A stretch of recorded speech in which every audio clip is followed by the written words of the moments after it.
Hello everyone. तो कैसे हो आप लोग? आशा करती हूँ आप लोग बहुत ही ज़्यादा अच्छे होंगे। आज हम चैप्टर स्टार्ट करने वाले हैं और ये एक नया चैप्टर है।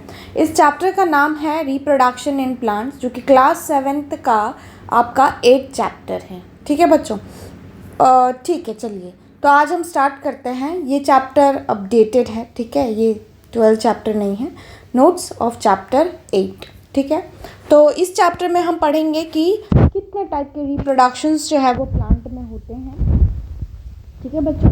इसी के साथ साथ कई और सारी चीज़ें भी हम डिटेल में पढ़ने वाले हैं, ठीक। तो आइए वन बाय वन करके फटाफट से चैप्टर ख़त्म करते हैं। ये चैप्टर जल्दी ही कंप्लीट हो जाएगा, मैक्सिमम 25 to 30 मिनट्स लगेगा। आपका जो भी डाउट है, अगर ये चैप्टर आप गो थ्रू कर रहे हो और आपको कुछ डाउट है तो प्लीज़ आप मुझे कमेंट सेक्शन में पूछ लीजिए। विल रिवर्ट यू शॉर्टली, ठीक है। यस, स्टार्ट करते हैं बिना टाइम पास किए हुए। बोला गया है हर एक लिविंग ऑर्गेनिज्म के पास एक कैरेक्टरिस्टिक्स होती है।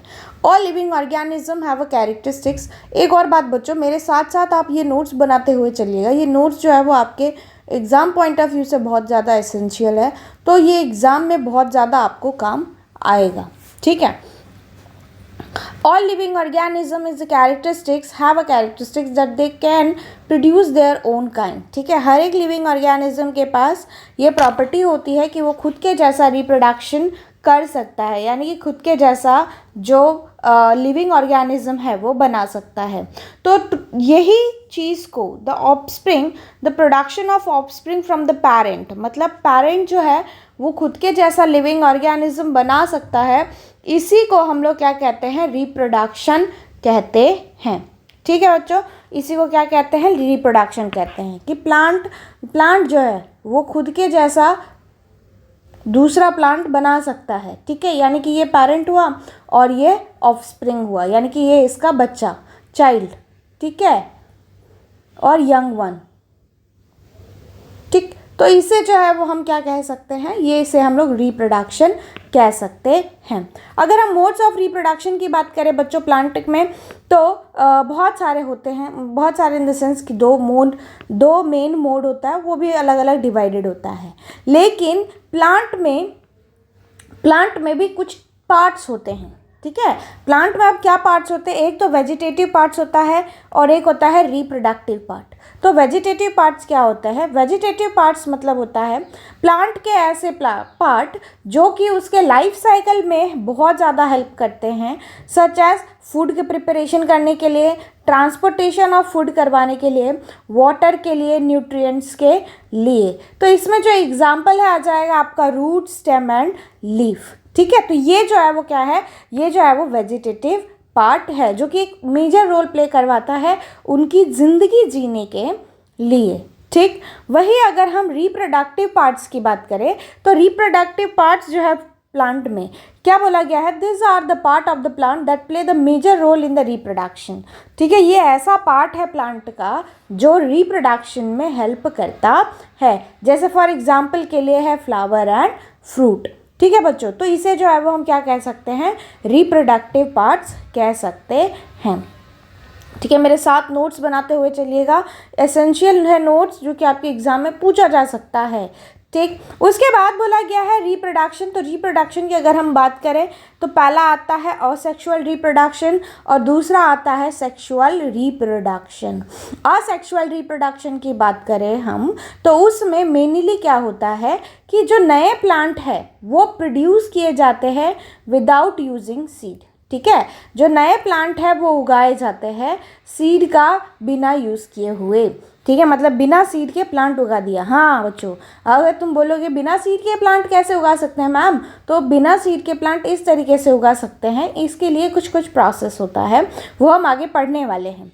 जैसे क्या क्या चीज़ें हम लेकर प्लांट से लेकर नए प्लांट बना सकते हैं, जैसे लीफ है, स्टेम है, रूट है, ठीक है। तो ये सारी चीज़ें जो है ये भी रिप्रोडक्शन में हेल्प करता है। यानी कि नए प्लांट तो बनेंगे लेकिन उसमें सीड यूज़ नहीं होगा, समझ में आ रहा है? तो उसे हम लोग असेक्सुअल रिप्रोडक्शन कहते हैं। सेक्सुअल रिप्रोडक्शन की बात करें तो न्यू प्लांट जो है वो सीड की मदद से बनेगा और इसमें जो है वो फ्लावर पार्टिसिपेट करेगा रिप्रोडक्शन करवाने के लिए। ठीक है बच्चों, उसके बाद आते हैं शूट्स पे कि शूट क्या होता है। शूट की अगर हम बात करें तो मेनली जो धरती के नीचे है ना, जो धरती के नीचे है उसे हम लोग रूट सिस्टम कहते हैं, रूट सिस्टम। ठीक, और जो धरती के ऊपर स्टेम है, लीफ है, फ्लावर है, फ्रूट्स है, उसे हम लोग शूट कहते हैं, शूट सिस्टम। ठीक है बच्चों, तो उसे हम लोग शूट सिस्टम कहते हैं। तो शूट सिस्टम में क्या आता है, जनरली स्टेम, लीफ, फ्लावर, है ना, ये सारी चीज़ें आ जाती है शूट्स में। फिर नोड की अगर हम बात करें तो ये एक ऐसा पार्ट है लीफ, जैसे अगर हम इसकी बात करें तो ये धरती के ऊपर है, यानी कि ये शूट्स है, और यहाँ से इसका ये निकल रहा है। ठीक, यहाँ से इसका ये निकल रहा है, तब हम इसे क्या कह सकते हैं, ये वाले पोर्शन को, जहाँ से इस पॉइंट से ये जो निकलता है, इसे हम लोग नोड कहते हैं। ठीक है, इसे हम लोग क्या कहते हैं, नोड कहते हैं। आइए वन बाय वन देखते हैं। वेजिटेटिव बर्ड्स क्या होता है, some time bud appear at the present on the leaf, yes, in the leaf so that they are capable of developing into the roots। कुछ टाइम में जो लीफ होती है उसमें ही कुछ बर्ड्स ऐसे आ जाते हैं जो रूट्स बनाने में हेल्प करते हैं। आइए हम देखते हैं वेजिटेटिव पार्ट क्या क्या होता है प्लांट का। जैसे यहाँ पर देखिए रिप्रोडक्टिव शूट दिख रहा है आपको, रिप्रोडक्टिव शूट दिख रहा है। रिप्रोडक्टिव शूट में क्या आ रहा है, फ्लावर आ रहा है। अपाइकल बर्ड दिख रहा है, सबसे ऊपर बर्ड, ठीक है, उसे हम लोग अपाइकल बर्ड कहते हैं। ठीक, उसके बाद आप देखो नोड दिख रहा है, नोड देखा मैंने, इसे कहा था ना ये नोड्स हैं, तो ये नोड्स हैं। इंटर नोड यहाँ से लेकर यहाँ तक, ये मतलब मान लो कि ये प्लांट, ये मेन प्लांट है। ठीक है, ये मेन प्लांट है और ये एक शूट निकल रहा है, फिर एक और शूट यहाँ से निकल रहा है, तो यहाँ पे भी नोड होगा, है ना। तो इनके बीच का जो स्पेस रहता है उसे इंटर नोड कहते हैं। ठीक है, उसे क्या कहते हैं, इंटर नोड कहते हैं। फिर यहाँ पर देखिए अपाइकल बर्ड है, एक्सिलरी बर्ड। अपाइकल बर्ड का मतलब ऊपर में जो रह रहा है वो, ठीक है, और एक्सिलरी बर्ड का मतलब जो नीचे रह रहा है उसे कहते हैं। ठीक है, फिर उसके बाद आता है वेजिटेटिव शूट्स। ठीक है, ये देखिए शूट्स है। फिर उसके बाद आ जाता है लीफ, जिसमें आ जाता है ब्लेड एंड पेटियोल।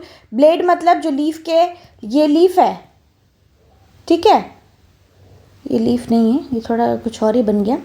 सपोज कि ये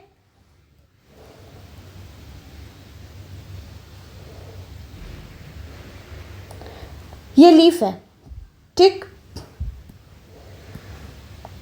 दिस इज द लीफ। ठीक है, अब ये लीफ में ये जो हिस्सा है, ठीक, ये जो हिस्सा है इसे हम लोग ब्लेड कहेंगे, ब्लेड। ठीक है, और ये जो है इसे हम लोग पेटियोल कहेंगे। समझ में आ गया कि नहीं आ गया? ठीक, तो और फिर उसके बाद ये स्टेम होगा, ये रूट, ठीक, और फिर इसके छोटे छोटे और रूट्स, तो उसे टैप रूट। ठीक, टैप रूट क्या होता है ना बच्चों, उसमें एक मैं आपको बताती हूँ टैप रूट क्या होता है। टैप रूट और फाइब्रस रूट, टैप रूट पहले बता देती हूँ, फाइब्रस रूट आगे भी है। तो टैप रूट में ऐसा एक मेन रूट रहता है, ठीक है, और फिर उसके छोटे छोटे छोटे छोटे हिस्से रहते हैं। ठीक, तो वो टैप रूट होता है। मेनली जो डाइकोट होता है ना, डाइकोट प्लांट, उनमें ये रूट जो है वो टैप रूट सिस्टम रहता है। ठीक, उसके बाद हम डिफरेंस बिटवीन देखते हैं कि असेक्सुअल रिप्रोडक्शन का, सेक्सुअल रिप्रोडक्शन का क्या डिफरेंस होता है, इसी के साथ साथ क्या किसका मीनिंग होता है, आइए वो भी देख लेते हैं। सबसे पहले आता है different type of asexual reproduction. तो असेक्सुअल रिप्रोडक्शन के कितने टाइप है आइए देखते हैं। सबसे पहली बात, as the name suggest the reproduction take place with the help of vegetative parts. पहला क्या है, पहला है वेजिटेटिव प्रोपोगेशन, यानी कि असेक्सुअल रिप्रोडक्शन के कितने टाइप है। ठीक है, कितने टाइप की अगर हम बात करें तो एक है वेजिटेटिव प्रोपोगेशन, ठीक, एक है वेजिटेटिव प्रोपोगेशन। तो वेजिटेटिव प्रोपोगेशन क्या बोल रहा है, जैसे वेजिटेटिव प्रोपोगेशन में नाम डिफाइन कर रहा है, ठीक है, क्या नाम डिफाइन कर रहा है? वेजिटेटिव पार्ट, यानी कि हम प्लांट के किसी भी वेजिटेटिव पार्ट को लेकर हम नए प्लांट बना सकते हैं। तो वेजिटेटिव पार्ट क्या है? वेजिटेटिव पार्ट्स है रूट, सॉरी, लीफ, स्टेम, ठीक। तो ये सारी चीज़ों का यूज़ करके हम प्लांट को वापस से बना सकते हैं, तो उसे हम लोग वेजिटेटिव प्रोपोगेशन कहते हैं। एग्जाम्पल में क्या लिखोगे? एग्जाम्पल में लिख लेना रोज़, ठीक है, रोज़। तो वो क्या होता है? वो वेजिटेटिव प्रोपोगेशन का होता है। यहाँ पे देखो, यहाँ पर एग्जाम्पल दिया गया है वेजिटेटिव प्रोपोगेशन बाय रूट्स, ठीक है। तो ये बर्ड है, बर्ड ऑन रूट ट्यूब, फिर ट्यूबर, फिर तुम्हारा new shoots develop old stem, ठीक है। तो मतलब एक ही चीज़ से आप वापस से बना सकते हो नया प्लांट, मतलब प्लांट की किसी भी पार्ट से, ठीक। तो vegetative propagation by roots in sweet potato, ठीक है। ये सब एग्जाम्पल है बच्चों, ये सब तुम्हें याद रखना है कि वेजिटेटिव रिप्रोडक्शन हम रूट के द्वारा भी कर सकते हैं। किसके लिए? लेकिन स्वीट पोटैटो के लिए, ठीक है, क्योंकि प्लांट में ट्यूबरस रूट रहता है और ये जो रूट रहता है ये एक स्टोरेज ऑर्गन है बच्चों। स्टोरेज ऑर्गन मतलब ऐसा ऑर्गन जहाँ पे वो अपना फूड जो है वो स्टोर कर कर रखता है, ठीक है। तो उसे हम लोग नया प्लांट बना सकते हैं। उसमें ट्यूबरोस रूट भी आता है जो हम लगाकर सॉइल से उगा सकते हैं, ठीक है। कुछ ऐसे बर्ड्स हैं जो fruits and flower, this are the bud present in the fruits that grow above the ground and the new plant are form, ठीक है। तो ये बर्ड जो है इसके पास फ्रूट्स जो है वो डेवलप हो जाती है और डेवलप होने के बाद ये नया प्लांट जो है वो बना सकता है, ठीक। एग्जाम्पल में स्वीट पोटैटो एंड डालिया। उसके बाद आता है वेजिटेटिव प्रोपोगेशन बाय स्टेम। तो वेजिटेटिव प्रोपोगेशन बाय स्टेम की बात करें तो जिसमें आ जाता है स्टेम ट्यूबर्स, ठीक है। जैसे just like a tuberous root some plant have tuberous stem, ठीक है। जैसे कुछ प्लांट में ट्यूबरोस रूट होता है, यानी कि रूट को लगा दिया तो फिर नए प्लांट जो है वो आ जाएंगे। तो वैसे ही कुछ ऐसे भी प्लांट्स होते हैं जिनमें अगर स्टेम लगा दिया तो भी नए रूट्स आकर वो नए प्लांट उगा सकता है। This stem tuberose store the nutrient to bear the node.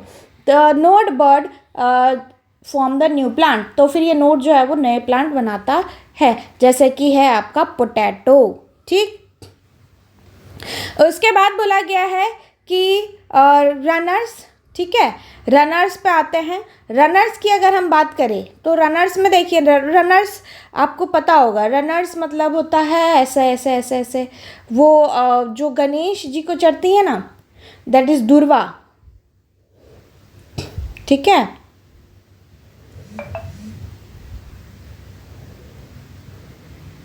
दुर्वा होती है ना, वो जो गणेश जी को चढ़ती है उसे हम लोग रनर कहते हैं, ठीक है। तो कुछ ऐसे प्लांट्स होते हैं दैट वो सिर्फ और सिर्फ ग्राउंड पे ही, मतलब ग्राउंड के अलॉन्ग ही आगे बढ़ेंगे, ठीक है।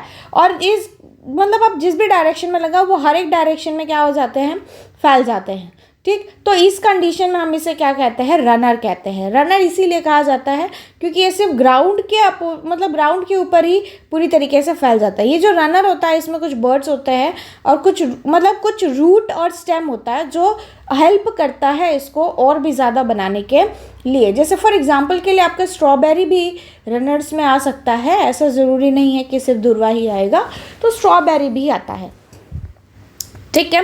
तो रनर्स में क्या क्या होता है, आप एक लगाओ, ठीक, आप एक लगाओ, कुछ टाइम पीरियड के बाद ये ऐसे ऐसे ऐसे अपना स्टेम निकालेगा और फिर यहाँ पर भी ग्रो हो जाएगा, फिर ऐसे ऐसे निकालेगा, फिर यहाँ पर भी ग्रो हो जाएगा। तो ये इस तरीके से ग्रो होता है, ठीक, जिसको हम लोग रनर्स कहते हैं, ठीक। फिर उसके बाद आता है वेजिटेटिव प्रोपोगेशन बाय लीव्स। तो लीव्स की अगर हम बात करें तो कुछ ऐसे प्लांट्स होते हैं बच्चों जिनमें जो लीफ होती है ना, ये सपोज की लीफ है, तो इस लीफ से भी नए प्लांट उगाए जा सकते हैं, ठीक है। तो ये वेजिटेटिव प्रोपोगेशन का टाइप है। मतलब वेजिटेटिव प्रोपोगेशन में हम लोग बता सकते हैं कि स्टेम से, रूट से, स्टेम, रूट, लीफ, ठीक है, इससे प्लांट जो है वो हम उगा सकते हैं। तो कैसे होता है, इसमें मेनली प्लांट जो इन्वॉल्व रहता है वो होता है ब्रायोफाइलम,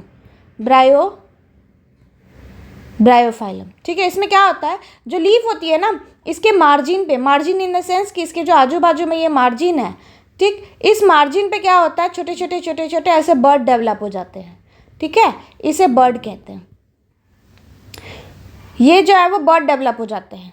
बर्ड डेवलप होने के बाद जैसे ये नीचे गिरते हैं, ठीक है, ये बर्ड मतलब न्यू प्लांट है, ठीक है, न्यू प्लांट जैसे ही ये डेवलप हो जाता है वैसे ही वो नीचे गिर जाता है, और मतलब ये पूरा का पूरा लीफ ही नीचे गिर जाएगा। ठीक, जैसे ही वो नीचे गिरेगा तो वो सॉइल में से उसको न्यूट्रिएंट मिलेगा और फिर ये नया प्लांट जो है वो ग्रो करता है। तो इसका जो एग्जाम्पल है वो क्या है, ब्रायोफाइलम है।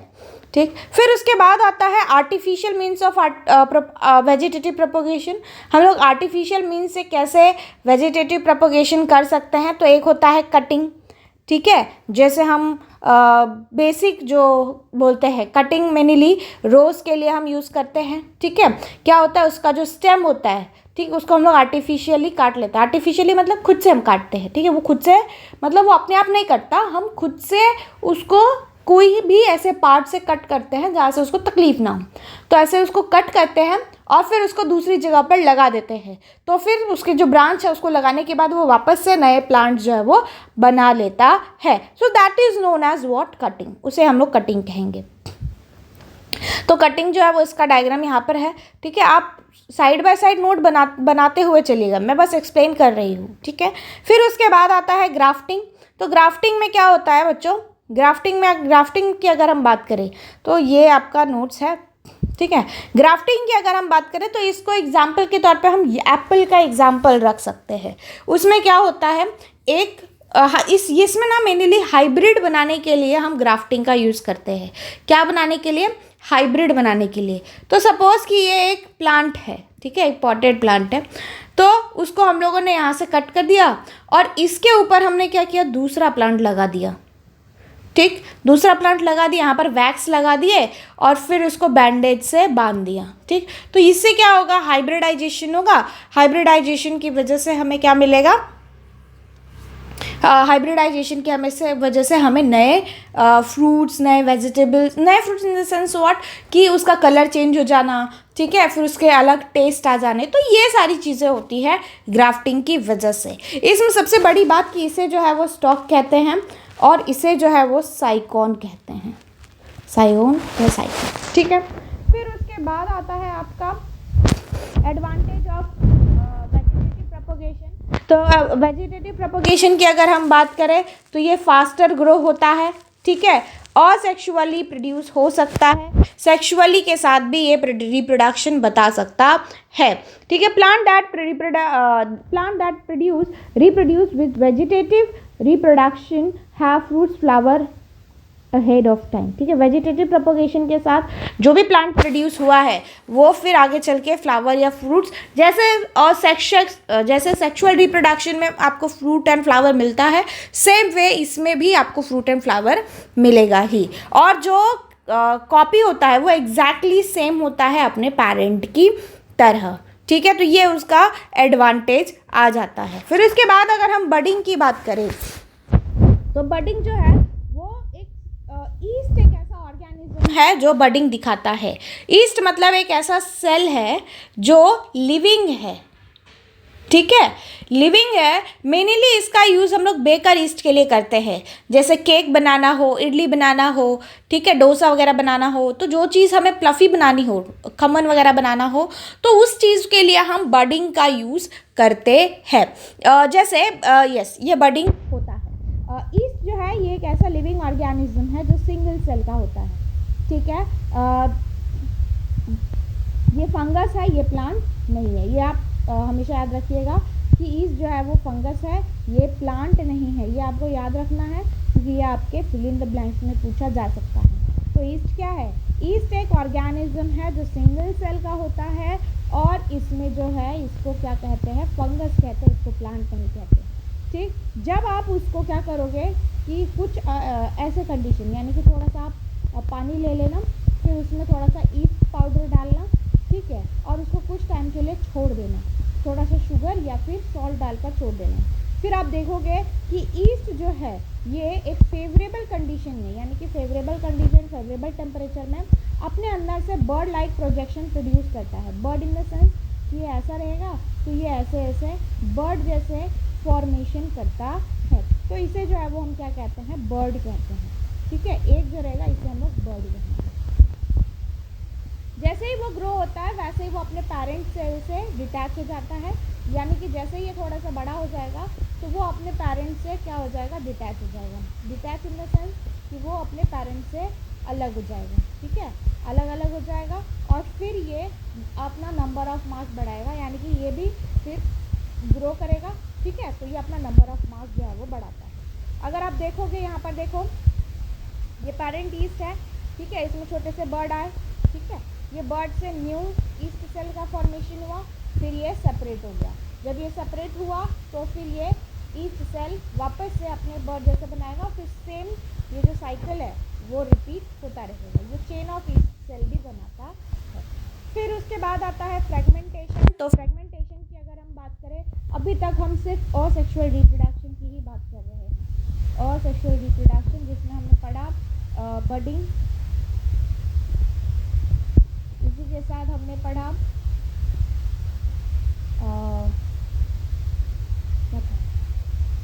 वेजिटेटिव प्रोपगेशन,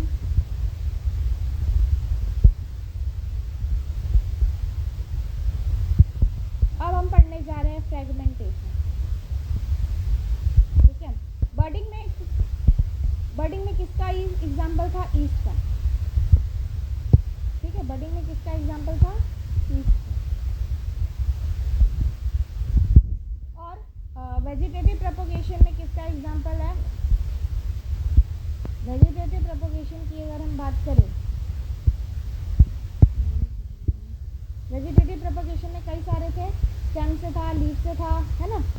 बर्डिंग की अगर हम बात करें तो ईस्ट के बारे में पढ़ा था, इसमें स्टेम से पढ़ा था, रूट से पढ़ा, स्टेम से रोज, रूट से स्वीट पोटैटो। ठीक है, ये बर्ड से पोटैटो। अब हम फ्रेगमेंटेशन पढ़ने जा रहे हैं। फ्रेगमेंटेशन में क्या होता है, फ्रेगमेंटेशन जो है ये मेनली स्पाइरोगायरा में देखा जाता है। ठीक है, स्पाइरोगायरा क्या है, स्पाइरोगायरा एक एल्गेई है। ठीक, क्या है, स्पाइरोगायरा एक एल्गेई है जो फ्रेगमेंटेशन दिखाता है। यानी कि अगर आपके पास मान लो कि ये एक स्पाइरोगायरा है। स्पाइरोगायरा का मतलब जो बारिश के मौसम में देखो आप आजू बाजू में जो पानी कहीं इधर स्टैग्नेंट हो जाता है, यानी कि रुक जाता है, तो वहाँ पे आप देखो कि उसमें एक धागे जैसी चीज़ें बननी शुरू हो जाती है ग्रीन कलर की, that is known as spirogyra. ठीक है, स्पाइरोगायरा रिप्रोड्यूस कैसे करता है, तो स्पाइरोगायरा क्या होता है, एक ऐसा उसका फिलामेंट होता है, वो खुद को ब्रेक कर देता है और फिर वो मैच्योरेशन के लिए चला जाता है। जैसे अगर मैं आपको यहाँ पर दिखाऊं तो यहाँ पर देखिए, सबसे पहले क्या है, सबसे पहले आपका एक पूरा का पूरा प्रॉपर स्पाइरोगायरा है। फिर स्पाइरोगायरा ने क्या किया, खुद को जो है वो डिवाइड कर लिया बीच से। ठीक है, तो ये जो है वो नए स्पाइरोगायरा बनाएगा, न्यू स्पाइरोगायरा। ये भी जो है वो न्यू स्पाइरोगायरा बनाएगा, लेकिन इसके लिए क्या चाहिए, इसको इनफ अमाउंट में वाटर और न्यूट्रिएंट्स चाहिए। ठीक है, ये जल्दी ही मल्टीप्लाई कर लेता है शॉर्ट पीरियड ऑफ टाइम में। आप देखोगे कि आज ये पूरा पॉन्ड है तो इसमें आज इतना ही है और कल आप देखोगे इतना ज़्यादा हो गया। ठीक है, तो ये जो है वो बहुत ही शॉर्ट पीरियड ऑफ टाइम में खुद को डिवाइड कर लेता है। फिर उसके बाद आता है बच्चों स्पोर फॉर्मेशन। स्पोर फॉर्मेशन की अगर हम बात करें तो कुछ ऐसे प्लांट्स होते हैं जो अपने स्पोर्स बनाते हैं, और ये जो स्पोर्स है ये क्या होती है, ये जो स्पोर्स है ये फ्लोट करती है एयर में। ठीक है, आइदर वो एयर के थ्रू फ्लोट करेगी, यानी कि एक जगह से दूसरी जगह चली जाएगी और फिर असेक्सुअल रिप्रोडक्शन करके नए प्लांट्स जो है वो बनाएगी। ठीक है, स्पोर जो है, स्पोर की अगर हम बात करें तो इसके ऊपर एक हार्ड कवरिंग होती है। ठीक है, स्पोर की अगर हम बात करें तो क्या है, ये स्पोर है हमारा, तो इसके ऊपर क्या है, इसके ऊपर एक हार्ड कवरिंग होती है, हार्ड कवरिंग। ठीक है, जो इसको मरने नहीं देती, ये इसको प्रोटेक्ट कर कर रखती है। ठीक है, ये एक प्रोटेक्टिव लेयर है। ठीक है, इसको प्रोटेक्ट करती है। Spore has hard protective covering to protect which protect the unfavourable condition like temperature and humidity. मतलब अगर टेम्परेचर अवेलेबल नहीं है, यानी कि टेम्परेचर अच्छा नहीं है, ह्यूमिडिटी अच्छा नहीं है, तो फिर ये जो हार्ड कवरिंग है ये इस स्पोर को प्रोटेक्ट कर कर रखेगा। ठीक है, लेकिन क्या होगा कि अगर एज अ रिजल्ट मतलब इसी की वजह से क्या होता है कि जो स्पोर्स है वो ज़्यादा टाइम तक कहीं पर भी जिंदा रह सकते हैं। जैसे ही फेवरेबल कंडीशन ख़त्म हो, मतलब उसे मिल गया, ठीक है, सपोज कि ये स्पोर था, ठीक है, स्पोर में क्या हो गया, स्पोर में ये स्पोर था और इसके ऊपर ये हार्ड कवरिंग थी, इसने इसको प्रोटेक्ट कर कर रखा कि टेम्परेचर अच्छा नहीं है भैया तो तुम ग्रो नहीं कर सकते, ह्यूमिडिटी अच्छी नहीं है तो तुम ग्रो नहीं हो सकते। लेकिन सपोज कि उसको टेम्परेचर मिल गया, वाटर मिल गया वो ग्रो करने के लिए, ठीक है, तो फिर ये क्या होता है, ये ब्रेक हो जाता है, ठीक है, तो फिर ये हार्ड कवरिंग जो है वो ब्रेक हो जाएगा और फिर ये जो स्पोर है वो डेवलप होके नया प्लांट जो है वो बनाता है। तो इसके एग्जाम्पल में आ जाता है मॉस एंड फर्न, ठीक है, इसके एग्जाम्पल में आ जाता है मॉस एंड फर्न। फिर उसके बाद आता है सेक्सुअल रिप्रोडक्शन इन प्लांट। तो सेक्सुअल रिप्रोडक्शन इन प्लांट की अगर हम बात करें तो प्लांट में जो फ्लावर रहता है ना बच्चों, जो फ्लावर है वो एक मेन रोल निभाता है, वो एक सेक्सुअल रिप्रोडक्शन के लिए हेल्प करता है, ठीक है, वो सेक्सुअल रिप्रोडक्शन के लिए हेल्प करता है। तो आइए, जो मेल पार्ट होता है उसे हम लोग स्टेमेन कहते हैं, ये आप याद रखिएगा, ये फिल इन द ब्लैंक्स में या फिर वन फॉलोइंग मतलब वन लाइन आंसर में पूछा जा सकता है, आइदर ट्रू और फॉल्स में या फिर असर्शन रीजन में पूछा जा सकता है कि मेल रिप्रोडक्शन को क्या कहते हैं। मेल रिप्रोडक्शन को हम लोग स्टेमेन कहते हैं और फीमेल रिप्रोडक्टिव पार्ट्स को हम लोग पिस्टिल कहते हैं, ठीक, हाँ ठीक। फिर उसके बाद कुछ ऐसे फ्लावर्स रहते हैं जिनमें ये दोनों ही होते हैं, स्टेमेन और पिस्टिल दोनों होता है। यहाँ पर देखिए आपको याद कैसे रखना है, ठीक है, तो यहाँ पर स्टेमेन है ना, मैन आ रहा है, MEN, मैन, मैन मतलब मेल, ठीक, तो ये मेल रिप्रोडक्टिव ऑर्गन हुआ, ठीक, और पिस्टिल तो याद ही रहेगा, पिस्टिल मतलब लड़कियाँ, ठीक, पतली सी होती है ना, पतली सी होती है, पतली पतली पतली सी मतलब पिस्टिल, पतली पतली कौन, लड़कियाँ, लड़कियाँ मतलब फीमेल, ठीक, तो उसे हम लोग क्या कहेंगे, पिस्टिल, ठीक। तो ऐसा फ्लावर जिसमें स्टेमेन और पिस्टिल दोनों एक साथ रह रहे हो उसे हम लोग बाइसेक्सुअल फ्लावर कहेंगे।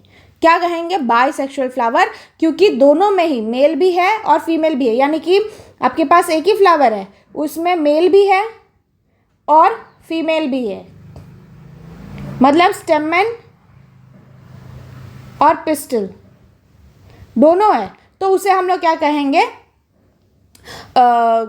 बाइसेक्सुअल फ्लावर कहेंगे। जैसे एग्जांपल में लिली, रोज, ब्रिंजाल, हिबिस्कस, पिट्यूनिया, मस्टर्ड, ठीक है, तो ये बाइसेक्सुअल फ्लावर है, ठीक। अभी कुछ ऐसे प्लांट्स हैं जिसमें आइदर पिस्टिल रहेगा, ठीक है, कुछ ऐसे प्लांट्स हैं जिसमें आइदर पिस्टिल रहेगा या फिर स्टेमन रहेगा, मतलब ये दोनों में से कोई एक रहेगा, एक ही रहेगा, ठीक, तो उसे हम लोग यूनिसेक्सुअल फ्लावर कहते हैं। जैसे for example papaya, watermelon, cucumber and coconut. नए प्लांट्स जो है वो जब बनते हैं तो उनमें दोनों ही पेरेंट के कैरेक्टरिस्टिक्स आते हैं, यानी कि मेल के भी और फीमेल के भी। जो स्टेमेन है, ठीक है, जो स्टेमेन है उसमें दो पार्ट्स है, पहले तो एक एंथर है, ठीक है, जिसके ऊपर पोलन ग्रेन रहता है, ठीक, और ये जो पोलन ग्रेन है इसे हम लोग मेल गैमेट कहते हैं। पोलन ग्रेन जो है वो क्या होता है, मेल गैमेट होता है, ठीक। अगर आप देखोगे तो ये देखो स्टेमेन है, स्टेमेन में दो पार्ट, एक एंथर और एक फिलामेंट, ठीक है, और इसी एंथर के ऊपर आपका छोटे छोटे येलो कलर के जो है वो क्या होता है, पोलन ग्रेन होता है, यहाँ पे ऐसे ऐसे, ठीक है बच्चों, ऐसे होता है, ऐसे ये जो वो येलो कलर का दिख रहा है ना इसे हम लोग पोलन ग्रेन कहते हैं। तो ये इसी के ऊपर होता है, किसके ऊपर, एंथर के ऊपर। तो स्टेमेन के कितने पार्ट, दो पार्ट, एक तो एंथर और एक फिलामेंट, ठीक। फिर उसके बाद स्टेमेन की अगर हम बात करें, सॉरी ये स्टेमेन का डायग्राम था, ये अगर आपको चाहिए तो आप ये बना सकते हो। फिर उसके बाद अगर हम पिस्टिल की बात करें तो पिस्टिल में तीन पार्ट आता है, स्टिग्मा, स्टाइल एंड ओवरी, ठीक। हाँ, एक चीज रह गया कि स्टेमेन तो ठीक है, स्टेमेन में एक आएगा एंथर और एक आएगा फिलामेंट। एंथर का काम है पोलन ग्रेन को अपने पास रखना, ठीक है, अपने प्रोड्यूस करना और अपने पास रखना। फिलामेंट का क्या काम है, फिर फिलामेंट जो है वो इसको प्रोवाइड करेगा हाइटनेस, ठीक है, क्या प्रोवाइड करेगा? हाइट। ठीक है, ठीक है, क्या प्रोवाइड करेगा? हाइट प्रोवाइड करेगा कि ये ऐसा स्टैंड रह सकता है। फिर उसके बाद आता है पिस्टल पे, तो पिस्टल में आता है stigma, style and ovary. Stigma की बात करें तो ये सबसे ऊपर रहता है। स्टिग्मा, स्टिग्मा से याद रखो स्टिक मतलब उसको, उसके ऊपर जो है वो येलो कलर का पोलन ग्रेन आकर बैठेगा। ठीक है, तो कौन बैठेगा? येलो कलर का पोलन ग्रेन जो है वो आकर स्टिक हो जाएगा, that is known as stigma. ठीक, जो अटैचमेंट के लिए हेल्प करता है। फिर उसके बाद आता है स्टाइल, तो स्टाइल जो है वो एक ट्यूब जैसा स्ट्रक्चर होता है, जहाँ से स्टिग्मा के ऊपर जो पोलन ग्रेन बैठा था वो अपनी क्या करेगा? पोलन ट्यूब निकालेगा और फिर वो उसको ओवरी तक पहुँचाने में हेल्प करेगा। ओवरी जो है वहाँ पर क्या है? वहाँ पर एग है।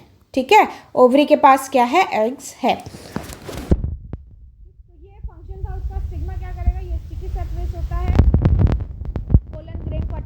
हेल्प करता है। वही अगर हम स्टाइल की बात करें तो ये कनेक्ट करता है पोलन ट्यूब को। पोलन ट्यूब जो है वो क्या करता है? ट्यूब लाइक स्ट्रक्चर है जो कि कनेक्ट करता है स्टिग्मा एंड ओवरी को।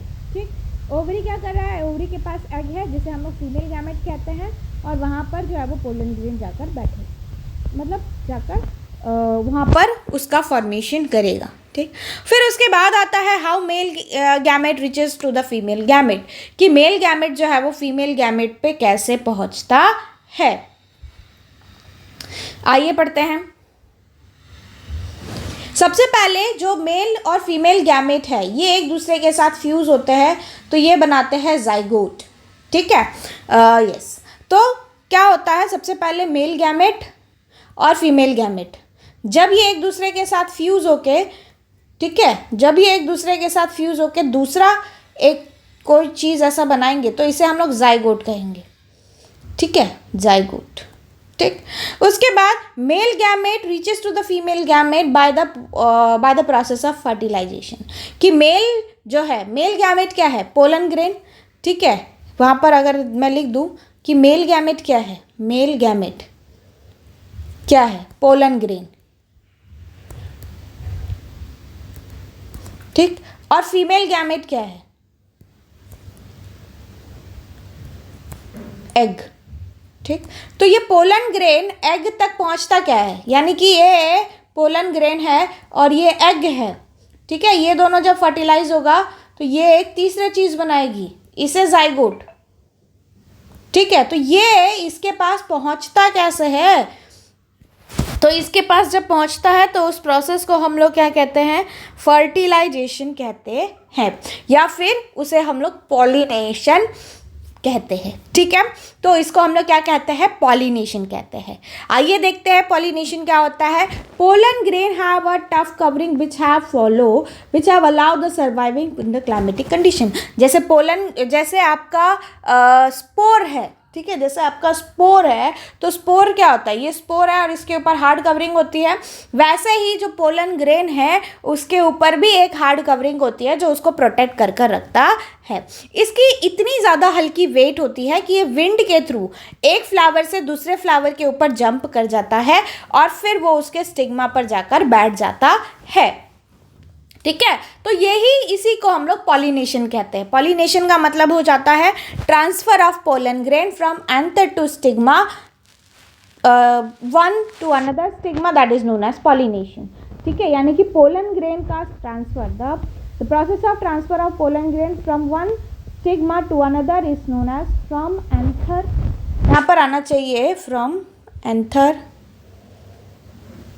टू स्टिग्मा, ये आप करेक्ट कर लेना। ठीक है, फ्रॉम एंथर टू स्टिग्मा ये आना चाहिए ऐसे। The process of transfer of pollen grain from anther to stigma, anther से स्टिग्मा पर जाने के लिए जो पोलन ग्रेन एक जगह से दूसरी जगह जंप करता है तो उसे हम लोग क्या कहते हैं? पॉलिनेशन कहते हैं। यहाँ पर देखिए ये पोलन मूवमेंट, यानी कि ये एंथर है, ठीक है, और यहाँ से ये कहाँ जाएगा? ये स्टिग्मा के ऊपर जाएगा। ठीक है, कहाँ जाएगा? स्टिग्मा के ऊपर जाएगा।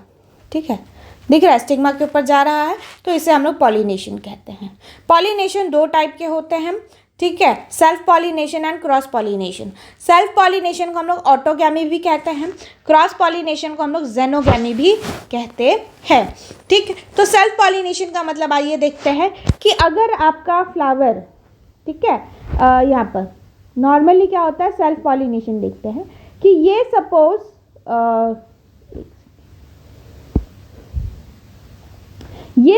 एक ही फ्लावर है, ठीक, ये एक ही फ्लावर है और इसी फ्लावर का पोलन ग्रेन, ठीक, ये एक फ्लावर है, इसी फ्लावर का पोलन ग्रेन इसी के स्टिग्मा के ऊपर जाकर बैठ गया, ठीक, तो इसे हम लोग सेल्फ पॉलिनेशन कहेंगे। ठीक है, क्या कहेंगे, सेल्फ पॉलिनेशन कहेंगे। ठीक, इस क्या बोला गया है, एक ही फ्लावर है, इसी का जो पोलन ग्रेन है ये जाकर कहाँ बैठ गया, स्टिग्मा के ऊपर जाकर बैठ गया, तब हम इसे सेल्फ पॉलिनेशन कहेंगे। ये तो सेम फ्लावर की बात हो गई, ठीक है, सेम फ्लावर। ठीक, उसके बाद अगर सेल्फ पॉलिनेशन है लेकिन सेम प्लांट है, एक ही फ्लावर दूसरा फ्लावर, एक फ्लावर का पोलन ग्रेन दूसरे फ्लावर के ऊपर जाकर बैठ गया, तब भी हम उसे सेल्फ पॉलिनेशन ही कहेंगे। ठीक, transfer of pollen grain on the same flower और same plant of flower, that is known as pollination, self pollination, और उसे ऑटोगैमी भी कहते हैं। वही अगर हम क्रॉस पॉलिनेशन की बात करें तो यहाँ पर एक फ्लावर, ये दूसरे प्लांट का flower, plant one, plant two, ठीक है, प्लांट वन और प्लांट वन से एंथर प्लांट टू पर जाकर बैठ गया, ठीक है, यानी कि स्टिग्मा पे जाकर बैठ गया, तो हम इसे क्या कहेंगे, क्रॉस पॉलिनेशन कहेंगे। फिर उसके बाद आ जाता है फर्टिलाइजेशन, की फर्टिलाइजेशन क्या होता है। तो ऊपर में हमने जो फीमेल गैमेट देखा था, क्या देखा था, ऐसे ये स्टिग्मा स्टाइल और यहाँ पर ऐसे ओवरी, ठीक है, इसे स्टिग्मा स्टाइल ओवरी, यहाँ पर क्या है, ओवा, ठीक है, यानी कि एग, ठीक, ये ऐसे गोल में रहता है। ठीक, तो यहाँ पर क्या होगा, फर्टिलाइजेशन प्रोसेस होगी। फर्टिलाइजेशन प्रोसेस कुछ इस तरीके से होगी कि जो न्यूक्लियस आया है, यानी कि जो भी पोलन ग्रेन, ये पोलन ग्रेन क्या हुआ है, आकर कहीं से तो आकर एक फ्लावर के ऊपर स्टिक हो गया। सपोज कि ये फ्लावर है, ठीक है, और ये उसके पेटल्स है। अगर मैं उसको पेटल्स बनाऊँ तो थोड़े अच्छे बनाती हूँ, और सपोज कि ये उसके पेटल्स हैं, ठीक है, फ्लावर के पेटल्स। ठीक, पेटल्स के बाद क्या होता है कि ये क्या करेगा, इसके अंदर न्यूक्लियस है, ठीक, इस न्यूक्लियस के साथ ये अपने अंदर से एक पोलन ट्यूब निकालेगा, पोलन ट्यूब को इस ओवरी तक पहुंचाएगा, और ओवरी तक पहुंचाने के बाद ये जो है वो इस डायरेक्शन में नीचे चला आएगा, ठीक है, और यहाँ पर आके इसके साथ फर्टिलाइज्ड हो जाएगा। ठीक है, तो zygote is form when the fusion of male and female gamete occur. तो ये क्या है, ये है फीमेल गैमेट रेड वाला, और ये ब्लैक वाला क्या है, मेल गैमेट। ठीक है, तो जब ये एक दूसरे के साथ फ्यूज हो जाएंगे, फ्यूज मतलब मिक्स हो जाएंगे, तब उसे हम लोग क्या कहेंगे, फर्टिलाइजेशन कहेंगे और जाइगोट फॉर्मेशन कहते हैं। उसके बाद ये एम्ब्रियो बनाएंगे। ठीक है, फर्टिलाइज होने के बाद क्या बनाएंगे, एम्ब्रियो। एम्ब्रियो कैसे बनाएंगे, ये डिवाइड होंगे और फिर ये एम्ब्रियो बनाएंगे। ठीक, तो एम्ब्रियो बनाएंगे, ठीक है, इतना याद रखो, अभी एम्ब्रियो बनाएंगे। फिर सीड कैसे बनाएंगे, ठीक है, जब फर्टिलाइजेशन प्रोसेस हो जाएगा तो ओवरी जो है वो फ्लावर को ग्रो करेगी। ओवरी जो है ये मतलब यानी कि ये पूरा जो ओवरी है ये क्या बनाएगा, फ्रूट। ठीक, ओवरी जो है वो क्या बनाएगा, फ्रूट बनाएगा। पेटल्स जो है वो गिर जाएंगे। ठीक, फ्रूट्स बनाएगा ओवरी। उसके बाद वो जो ओव्यूल था वो क्या बनाएगा, सीड। ठीक है, क्या बनाएगा, सीड बनाएगा। ठीक है, तो फ्रूट्स जो है वो पूरा का पूरा एम्ब्रियो रहता है, और उसके अंदर का जो सीड है वो आपका क्या होता है, वो आपका ओव्यूल होता है। ठीक है, ओव्यूल डेवलप्ड इनटू सीड। ठीक है, the ovule develop and form the seed of the fruit, मतलब फ्रूट का जो है वो सीड बनेगा। The embryo is close inside the seed, मतलब जो एम्ब्रियो है वो सीड के इनसाइड रहता है। जैसे फॉर एग्जांपल के लिए आप मैंगो देख सकते हो, ठीक है, एप्पल, ऑरेंज, ठीक है, तो वो जब आप सीड को कट करोगे तो उसके अंदर भी रहता है, यानी कि एक हार्ड कवरिंग रहती है ऐसे, और फिर उसके अंदर ऐसा सीड रहता है, मेन सीड, ठीक है। तो ये हार्ड कवरिंग है, इसको जब आप ब्रेक करोगे तो आपको ये दिखेगा, ठीक। तो इस तरीके से यानी कि ये क्या बनाएगा, सॉरी ओवरी क्या बनाएगा, ओवरी क्या बनाएगा, फ्रूट, ठीक। फर्टिलाइजेशन होने के बाद तुरंत उसका जो पेटल है वो गिर जाता है, ठीक है। और जो ओव्यूल है वो क्या बनाएगा, सीड, ठीक है। तो ये आपको याद रखना है।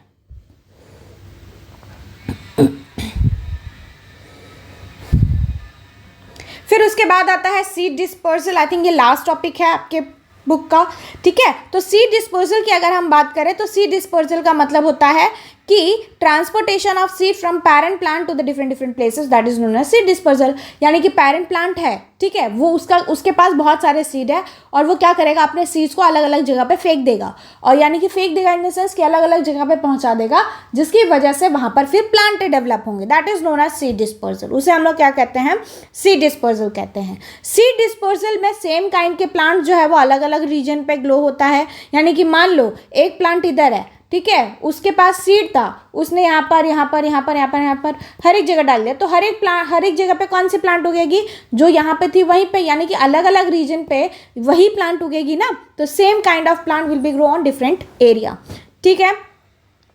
इसकी वजह से क्या होता है, this is help to because it minimise the competition of food, sunlight, water and air. तो ये एक बहुत इंपॉर्टेंट बात है कि अगर मान लो कि ये प्लांट है और इसने अपने सभी सीड जो है वो यहीं पे गिरा दिए, ठीक है, यहीं पे फॉल ऑफ हो गया, तो यहाँ पर क्या चाहिए, सभी सीड को पानी चाहिए, ठीक, वाटर चाहिए, सनलाइट चाहिए, ठीक है, मिनरल चाहिए, तो ये इनके बीच में कंपटीशन बढ़ जाएगा, जिसकी वजह से क्या होगा कि प्लांट जो है वो मरना शुरू कर देंगे, ठीक है, क्योंकि न्यूट्रिएंट्स मिलेगा नहीं तो प्लांट ग्रो ही नहीं होंगे। तो सीड डिस्पर्सल की वजह से क्या होता है कि जो प्लांट है उसको अच्छे खासे अमाउंट में न्यूट्रिएंट्स मिलता है, क्योंकि वहाँ पर जो कंपटीशन है वो कम हो जाता है, ठीक है, अलग अलग हैबिटेट में ग्रो हो सकता है, ठीक। फिर उसके बाद आते हैं कि क्या क्या कैसे कैसे डिस्पर्स होता है प्लांट और कैसे कैसे उसका प्रोपोगेशन होता है, ठीक है। जैसे विंड के थ्रू भी डिस्पर्सल हो सकता है, यानी कि विंड जो है, जैसे हवा का झोंका है, तो वो अपने साथ जो है वो सीड को एक जगह से दूसरी जगह लेकर जा सकता है। जैसे ड्रम स्टिक एंड मैपल, ठीक है, ड्रम स्टिक के सीड और जो मैपल के सीड होते हैं उसको वो अपने साथ लेकर जा सकता है, क्योंकि वो विंग रहते हैं, विंग सीड रहते हैं, तो उसको लेकर जाना बहुत ही ज़्यादा बहुत ही ज़्यादा ईजी रह जाता है, ठीक है। फिर उसके बाद ग्रासेस आता है जो कि लाइट वेट के सीड्स रहता है। फिर एक आता है जो उसका सीड जो है वो हेयरी रहता है, तो वो क्या करता है, हेयर मतलब हवा के साथ एक जगह से दूसरी जगह लेकर चले जाते हैं, ठीक है। फिर वाटर की अगर हम बात करें तो कोकोनट जो है वो बेस्ट एग्जांपल है, ठीक है। तो उसको क्या होता है कि अगर कोकोनट पानी में गिर गया, ठीक, मान लो कि गिर गया, पूरा का पूरा कोकोनट ही एज अ सीड कंसिडर करते हैं, तो मान लो कि कोकोनट जो है वो पानी में गिर गया और गिरने के बाद क्या हुआ कि वो पानी एक जगह से दूसरी जगह फ्लो हुआ और कोकोनट को एक जगह से दूसरी जगह लेकर चला गया। तो जब वो लेकर चला गया तो वो वहाँ पर जाएगा, फिर वहाँ पर उसको अच्छे अच्छे न्यूट्रिएंट्स मिलेंगे और फिर वो वहाँ पर जाकर ग्रो होगा। तो उसके वाटर के साथ जो डिस्पर्स होता है वो है आपका कोकोनट, ठीक है। फिर अगर हम एनिमल की बात करें तो एनिमल के प्रोसेस से कैसे जो सीड्स है वो एक जगह से दूसरी जगह चले जाते हैं, तो उसका सबसे बेस्ट एग्जांपल है ज़ैंथियम एंड यूरिना, ठीक है। ये क्या होता है, इसमें ना ऐसे कांटेदार चीज़ होती है, ठीक है, ऐसे कांटेदार चीज़ होती है। तो ये क्या होता है, ये एनिमल्स लोग जो रहते हैं ना उनके फर में लग जाते हैं।